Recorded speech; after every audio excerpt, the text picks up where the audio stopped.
So in her book, she starts by defining charisma.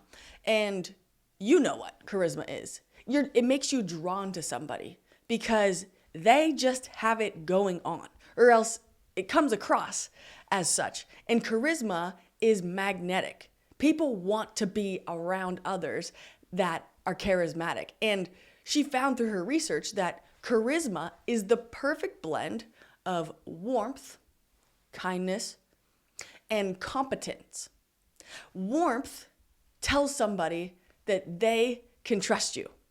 Competence tells somebody that they can rely on you. And so we're going to be talking about warmth cues and competence cues that you can give other people that are greatly going to enhance your in-person interactions. So let's put ourselves in the scenario in which we're about to meet somebody new. I want to pause right here because if you're looking for a video to focus on what to say, how to ask better questions, how to actually have an engaging conversation, well, you're actually going to want to click on this video up here, and I'll also link it in the description below because we focus solely on asking better questions in that video. This video is focusing just on how our body language helps communicate a little bit about who we are and how we perceive and want to engage and interact with the person in front of us. So we talked about charisma being a blend between warmth and competent, and you want to show a little bit of both. So we're going to be talking about 5 warmth body language cues that you can give and 5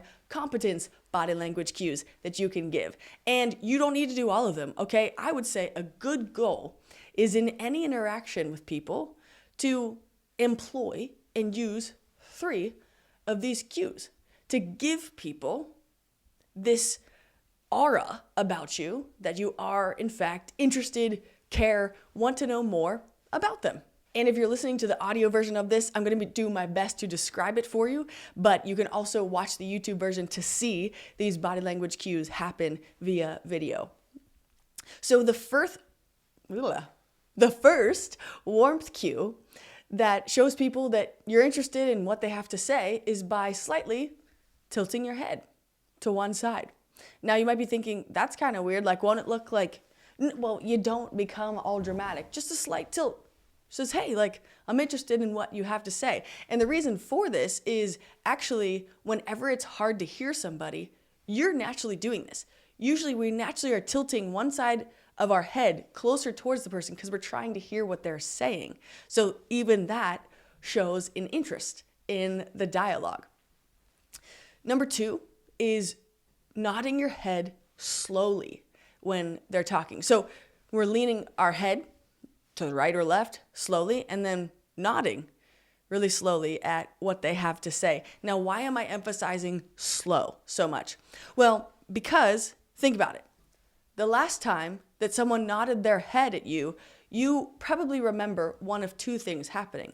If you're telling them a story and they're like, yeah, it's giving you this vibe that you should start talking much faster and hurry up with it because they have better things to do. That's what nodding your head really quickly actually signals to somebody else. It's almost like, hey, wrap it up. I got to do something else.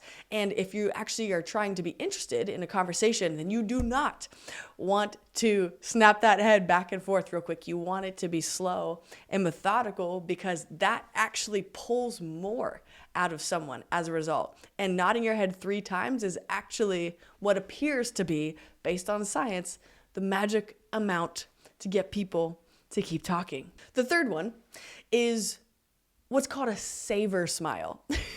Now, this could look weird if you do it incorrectly. So this is one I would definitely recommend practicing in the mirror first. Because there's this iconic, I have it in my brain right now, this iconic visual of the Grinch doing a savor smile gone wrong. And it's when the corners of his mouth go up so far and it's like,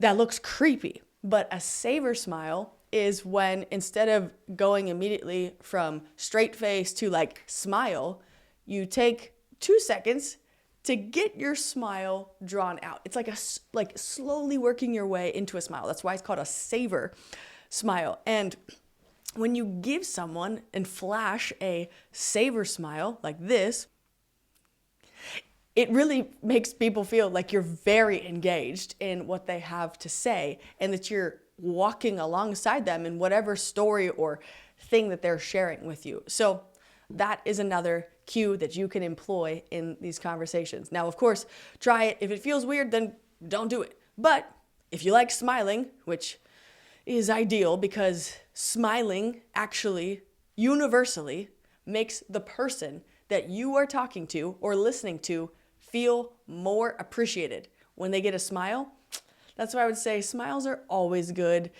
You can never really go wrong by choosing to smile at somebody, even if it's not a savor smile specifically. The fourth warmth cue that you can give somebody is laughing. Now, not like a weirdo, like, that's creepy. I'm freaked out. But if they say something that gets you to chuckle, don't hold back on them. Laughing can actually be seen as a compliment in our brains. If someone laughs at what I'm going to say, I'm going to feel more comfortable sharing because I'm like, oh, okay, they're the same page. They think it's funny too. That's awesome. Let's keep going with this conversation. And the fifth one, which has to be done correctly, is eyebrow raising. This is another warmth cue when it comes to body language. Now, you might be thinking that I'm talking about raising one eyebrow, like this. No, it's giving Austin Powers vibes with that. But actually raising both eyebrows at the same time, like this, and getting wide-eyed as a result, shows that you are so engaged in what they have to say. You're interested. And when you're thinking of these 5 cues we just outlined, right, it's obvious.